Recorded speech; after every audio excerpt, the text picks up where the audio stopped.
Informasi terkini Tribuners beralih ke berita dari Meksiko. Meksiko bagian barat diguncang gempa berkekuatan magnitudo 7,4. Hal ini dikonfirmasi oleh Badan Seismolog Nasional Meksiko. Guncangan gempa terasa saat warga memperingati dua gempa besar pada tahun 1985 dan 2017.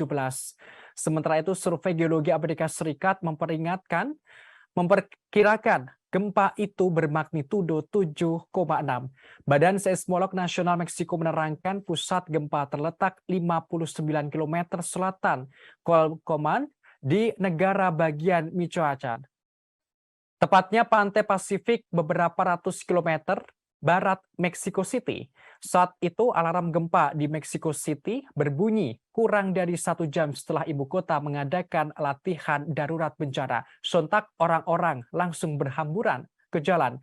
Wali Kota Meksiko Claudia Sheinbaum menjelaskan sejauh ini belum ada kerusakan parah atas bencana ini.